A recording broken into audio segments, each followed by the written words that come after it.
పెద్ద సమస్య ఏంటంటే హెయిర్ ఫాల్. హెయిర్ ఫాల్‌కి తోడు డాండ్రఫ్, చుండ్రు.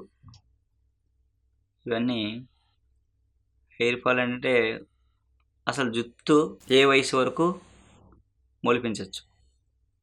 అంటే ఊడిపోయిన జుట్టు ఏ వయసులో వరకు రప్పించవచ్చు? జుట్టు ఊడడానికి కారణాలు చాలా ఉంటాయి మామూలుగా. ఏదో మెడికేషన్ అవ్వచ్చు, లేకపోతే హార్మోన్ ఇన్‌బ్యాలెన్స్ అవ్వచ్చు, హెరిడిటీ అవ్వచ్చు, లేదా పొల్యూషన్ అవ్వచ్చు, డాండ్రఫ్ అవ్వచ్చు. ఏదో ఒక కారణం. సో జనరల్‌గా హెయిర్ ఊడిపోయే వాళ్ళు ఏ కారణం లేకుండా మామూలుగా ఈ పొల్యూషన్ వల్ల, డాండ్రఫ్ వల్ల ఊడిపోయే వాళ్ళకి హెయిర్ ఎలా ఉంటుందంటే ఒకసారి ఒక వెంట్రుక సెల్ నుంచి వెంట్రుక వచ్చి 6 సంవత్సరాలు అలా ఎదుగుతూ ఉండి తర్వాత 3 నెలలు ఎదగకుండా ఉండి ఊడిపోతుంది. మళ్ళీ ఆ సెల్ నుంచి ఇంకో వెంట్రుక వస్తుంది. అలా మనకి 72 ఏళ్ళ వయసు వచ్చే వరకు ఆ వెంట్రుకకి అంకురార్పణ జరుగుతూ ఉంటుంది. ఆ సెల్ నుంచి అలా వెంట్రుకలు రావడం పోవడం జరుగుతూ ఉంటాయి. సో మనం ఎప్పుడైనా ఆ వెంట్రుకను రప్పించవచ్చు. హెరిడిటీగా పోయే వాళ్ళదే రప్పించలేం కానీ జనరల్గా ఊడిపోయిన హెయిర్ ఎక్కడికి పోదు. దానికోసం బెంగ పడక్కర్లేదు. అసలు హెయిర్ ఫాల్ కంట్రోల్ చేయడానికి ముందు డాండ్రఫ్ని కంట్రోల్ చేయాలి. డాండ్రఫ్కి పులిసిన మజ్జిగ, పులిసిన పెరుగు కానీ మజ్జిగ కానీ, పులిసింది అంటే ఈ రోజుది రేపు, దాంట్లో మెంతి పొడి కలిపి తలకి అప్లై చేసుకోవాలి. ఒక 2 అవర్స్ 3 అవర్స్ నుంచి స్నానం చేసేది. చేస్తే ముందు వారానికి ఒకసారి చేస్తే చుండ్రు పోద్ది. పోయిన తర్వాత ఫ్రెష్గా ఉంటుంది. ఈ కణాలన్నీ కొంచెం యాక్టివేట్గా, హోల్స్ అన్నీ, బ్లాక్లన్నీ పోయి ముందు ఫ్రెష్గా ఉంటుంది. వెంట్రుకలు రావడానికి సిద్ధంగా ఉంటుంది. అప్పుడు మందార పువ్వులు, రేఖ మందార పువ్వు పచ్చివి దొరికితే పచ్చి పేస్ట్, లేదా మందార పువ్వులు ఒక 100 గ్రాములు కొబ్బరి నూనెలో ఒక 10 మందార పువ్వులు వేసి మరగబెట్టి చిన్న మంట మీద అది ఫిల్టర్ చేసి, ఆ ఆయిల్, మరగబెట్టిన ఆయిల్ ఇప్పుడు వెంటనే రాయకూడదు, ఒక 6 రోజులు 7 రోజులు ఉంచేసి ఆ తర్వాత నుంచి ఆయిల్ రుద్దితే వెంట్రుకలు మళ్ళీ కొత్త వస్తాయి, పొడవుగా ఒత్తుగా ఎదుగుతాయి. లేదు మందార పువ్వులు పచ్చివి దొరికితే పేస్ట్ రాసి ఈ పెరుగు మెంతుల్లోనే మందార పువ్వు పేస్ట్ కూడా కలిపేసి రాసేస్తే ఇటు చుండ్రు పోతే అటు హెయిర్ రీగ్రోత్ కూడా వస్తుంది. రేఖ మందారకి ఎక్కువ వెంట్రుకలు వచ్చే గుణం ఉంది. ఊడిపోయిన వెంట్రుక మళ్ళీ మొలిపించే గుణం మందార పువ్వుకు ఉంది. ఇక గురువిందకు కూడా ఉంది, కానీ గురువిందాకు మీకు దొరకదు. దొరికిన వాళ్ళు అయితే గురువింద పువ్వు పుసలు ఉంటాయి. గురువింద ఆకు పచ్చి ఆకు కానీ రాస్తే వెంట్రుకలు చక్కగా వస్తాయి. హెయిర్ డాండ్రఫ్కి ఏమో మెంతులు పెరుగు కలిపి రాయడం. వెంట్రుకలు రావడానికి రేఖ మందార ఎర్రది, దేశవాళీ కాకుండా ఉన్న సింధూరం రంగు రేఖ మందార పువ్వు మాత్రమే వెంట్రుకలు రప్పించగలదు. ఆ మందార పేస్ట్ రాసుకుంటే వెంట్రుకలు బాగా ఒత్తుగా వస్తాయి, ఎదుగుతాయి కూడా. అసలు ఊడకుండా ఉండాలంటే రోజు వెంట్రుకలకు ఒక ఎక్సర్సైజ్ చేయాలి. వెంట్రుక కుదుళ్ళకి ఒక ఎక్సర్సైజ్ చేయించాలి. మన బాడీకి ఎలా ఎక్సర్సైజ్ చేస్తున్నామో అలాగే దానికి వెంట్రుకలకు కూడా ఒక ఎక్సర్సైజ్, ఆ కుదుళ్ళకి ఆ సెల్కి ఒక ఎక్సర్సైజ్. స్కిన్ లోపల ఒక సెబమ్ అనే కొవ్వు పదార్థం ఉంటుంది, అది స్కిన్కి ఎప్పుడూ అందుతూ ఉంటుంది. ఎప్పుడైతే మనం ఈ మునివేలతో ఇలా మసాజ్ చేస్తున్నామో, మామూలుగా ఆయిల్ రాయక్కల, ఇలా చేస్తే 15 నిమిషాలు ఆ లోపల ఉండే పొర నుంచి ఆ కొవ్వు ఆయిల్ పైకి తన్ని ఎప్పుడు వెంట్రుకలు కుదులు గట్టిగా బలంగా ఉంటాయి. ఈ కుదులు కదలడం వల్ల వెంట్రుకలు పటిష్టంగా ఉంటాయి. దానికి కావాల్సిన ఆయిల్ ఆ లోపల నుంచి అందుతుంది. జనరల్గా అది మసాజ్ చేసి ఆయిల్ రాసుకోవడం మంచిది. ఆయిల్ రాసే అలవాటు ఎక్కువ మందికి లేదు కాబట్టి ఆయిల్ రాయాల్సిన పనేం లేదు. ఇది కానీ 15 నిమిషాలు మసాజ్ చేస్తే, సున్నితంగా మరీ రుద్దేయకుండా చేస్తే కుదుళ్ళు కదులుతాయి, వాటికి ఎక్సర్సైజ్. సో దాని నుంచి వాటికి అందాల్సిన పోషణ అంతా అందుతుంది. ఇది ఒక చిన్న రెమెడీ, ఇది బాగా పనిచేస్తుంది. అయితే వెంట్రుకలు నల్లబడడం ఎప్పుడు నల్లబడతాయి? తెల్లగా ఉన్న వెంట్రుకలు ఎప్పుడు నల్లగా అవుతాయి? అసలు మన పూర్వం చెప్పుకున్నాం కదా, 100 ఏళ్ళు దాటి మన లైఫ్ 60 ఏళ్ళకి నెరిచేది.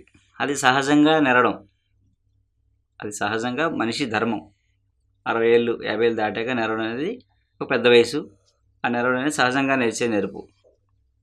అది కాకుండా 18 ఏళ్ళ లోపు ఎవరికైనా తెల్ల వెంట్రుకలు వస్తే అది బాలమెరుపు అనేవారు. అది డిఫెక్ట్, లోపల కాపర్ డిఫిషియన్సీ, మినరల్స్ డిఫిషియన్సీ వల్ల అలా వచ్చేది. అది మందుల వల్ల నల్లగా అయిపోయేది, అవుద్ది కూడా. 18 ఇయర్స్ లోపల ఎవరికి తెల్లబడినా అవి నల్లగా అయిపోతాయి. దాని గురించి బెంగపడక్కల. ఇక 20 ఇయర్స్ దాటిన తర్వాత వచ్చే తెల్ల వెంట్రుకలు నల్లబడడం అనేది అసాధ్యం. ఎందుకంటే మనం పూర్వం 100 ఇయర్స్ అనుకున్నాం, 50కి 60కి నెరడం సహజం. ఇప్పుడు మనది లైఫ్ 60, 70 పడిపోయింది కాబట్టి 30 ఏళ్ళకి నెరడం ధర్మం. ఈ పొల్యూషన్లోని, టెన్షన్లోని, స్ట్రెస్లో ఉండడం, ఇంకా ముందు నెరడం ఇంకా సహజం. అయితే తెల్లబడిన వాటి కోసం పాకులాడి ఉన్నదాన్ని పోగొట్టుకునే కన్నా కొత్తవి రాకుండా చేసుకోవడానికి ఈ మసాజులు ఇలాంటివి పనిచేస్తాయి తప్ప, గుంటకలవరాకు అలాంటివి రాసుకుని, గుంటకలవరాకు, ఉసిరి సమభాగాలు కలిపి మిల్క్ పాలల్లో కలిపి రాసుకుంటే కొత్తవి తెల్లగా రాకుండా ఉంటాయి తప్ప ఉన్నవి నల్లబడవు. ఇది వాస్తవం. ఇది 18 ఏళ్ళ లోపు కానీ ఎవరికైనా తెల్లబడితే అతనికి 40 ఏళ్ళు వచ్చినా సరే మళ్ళీ నల్లగా అవుతాయి. ఇంటర్నల్గా మెడిసిన్స్ వాడడం వల్ల పైకి ఎక్స్టర్నల్, ఇంటర్నల్ రెండు వాడితే చక్కగా నల్లబడతాయి ఖచ్చితంగా. అది అవుతుంది. ఈ 20 ఏళ్ళు దాటాక వచ్చే తెల్ల వెంట్రుకలు మాత్రం ఎప్పటికీ నల్లబడడం అనేది వాస్తవం జరగదు. చెప్తారు కానీ దానికోసం ప్రయోగం చేసి ఉన్నదాన్ని. ఇంకోటి, వెంట్రుకలు ఊడిపోతున్నాయి అనుకోండి, రోజు అద్దం ముందు చూసుకుని ఊడిపోతున్నాయి అనుకుంటాం కదా, ఆ భయం ఏదైతే ఉందో ఆ దానికి ఇంకా ఎక్కువ ఊడిపోతాయి. 2 తెల్ల వెంట్రుకలు, ఒక వెంట్రుక రాగానే ఇంక పట్టుకుని అమ్మ నా తెల్ల వెంట్రుకలు వస్తున్నాయి రోజు మనం దాని మీదే తెల్ల వెంట్రుకలు అని ఫీల్ అవుతాం కదా, ఆ ఫీలింగ్ ఉండకూడదు. ముందు ఫీలింగ్ లేకుండా ఉంటే ముందు ఆగుతాయి, ఊడిపోవడం తగ్గుతాయి. అది వాటి మీద బెంగ ఉండకూడదు. సర్లేని పట్టించుకోకుండా ఉండి చిన్న రెమెడీస్ చేసుకుంటే ఈజీగా ఎక్కడితో ఆగుతాయి. ఇది ఒక మెయిన్ ప్రక్రియ అనమాట. ఇప్పుడు హెయిర్కి ఆయిల్స్, అసలు ఆయిల్ అనేది ఎలా, ఏ ఆయిల్ రాయాలి, ఏం రాయాలి, చాలామంది ఒక పెద్ద చర్చలు జరుగుతుంటాయి. ఆయిల్ అనేది ఎప్పుడూ అందరికీ ఒకే ఆయిల్ అందరికీ పడదు. కొబ్బరి నూనె అందరికీ పడదు, నువ్వుల నూనె అందరికీ పడదు. ఇలా డిఫరెంట్ బ్రాండెడ్ ఆయిల్స్ వస్తాయి, అవి అందరికీ పడవు. ఎప్పుడు కూడా ఆయిల్ రాసే అలవాటు ఉన్న వాళ్ళు ఏ ఆయిల్ పడుతుందో చూసుకుని ఆ ఆయిల్ కానీ సూట్ అయిందంటే మీరు జీవితాంతం ఆ ఆయిలే ఫాలో అవ్వండి. ఒకసారి ఆయిల్ కానీ బాగా పడి మీకు చక్కగా హెయిర్ ఒత్తుగా ఉండి బాగా ఎదుగుతుంది అనుకోండి, సో అదే ఆయిల్ ఫాలో అవ్వడం కరెక్ట్. కానీ ఏవో కొత్తగా వచ్చి ప్రయోగాలు చేసుకుంటే అది ఇబ్బందులు ఉంటాయి అన్నమాట. ఆయిల్ అనేది మనం సెలెక్ట్ చేసుకోవాలి, మనమే సెలెక్ట్ చేసుకోవాలి. అది కరెక్ట్ ప్రొసీజర్. ఈ గొడవ అంతా ఎందుకు అనుకుంటే, మన లోపల మనకి ఏదైతే ఒరిజినల్గా మనకు కావాల్సింది ఉందో, మనకి పడేది ఉందో, ఈ లోపల ఉండే పొరలో ఉండే ఆ సేబం అనే కొవ్వు పదార్థం ఈ మసాజ్ చేస్తే మీకు కావాల్సినంత ఆయిల్ సక్రమంగా వస్తుంది. అసలు ఆయిల్ రాయని వాళ్ళు ఏంటంటే నెలకొకసారి కొబ్బరి నూనె, నువ్వుల నూనె బాగా పట్టించి రాత్రి పొద్దున్న తలస్నానం చేసేస్తే ఆయిల్ రాయాల్సిన పని ఉండదు. తలస్నానానికి మొట్టమొదటి మనం వాడుకున్నవి కుంకుడుకాయ వాడాం, కొన్ని ప్రాంతాల్లో సీకాయ వాడాం. ఇవి కాకుండా కొన్ని ఆకులు నొరగలు వస్తాయి, ఇప్పటికీ ట్రైబల్ ప్రాంతంలో ఉన్నాయి. వాళ్ళు నొరగాకు అంటారు. నొరగ అంటే ఆకు వేసి ఎలా అంటే నొరగ వచ్చేస్తుంది. అది రుద్దుకుని చేస్తారు వాళ్ళు ట్రైబల్స్. వాళ్ళకి ఎప్పటికీ హెయిర్ ప్రాబ్లమ్స్ ఉండవు. మనం కుంకుడుకాయ వాడినప్పుడు బాగానే ఉన్నాం, తర్వాత సీకాయ వాడుకున్నాం, ఇవన్నీ బాగానే. ఇప్పుడు మనకి అవి అంటే అది పడడం వల్ల ఏంటంటే డ్రై అయిపోయి హెయిర్ అంతా పెలుసుగా అయిపోయి కొంచెం ప్రాబ్లమ్స్ ఉన్నాయి. జనరల్గా మీరు ఇంట్లో షాంపూ సొంతంగా చేసుకోవచ్చు ఈజీగా. ఎలా అంటే సీకాయ 20 గ్రామ్స్, కుంకుడుకాయ 30 గ్రామ్స్, మెంతులు 20 గ్రామ్స్, 10 గ్రామ్స్ అతిమధురం హెయిర్ సిల్కీగా ఉంచుతుంది అన్నమాట.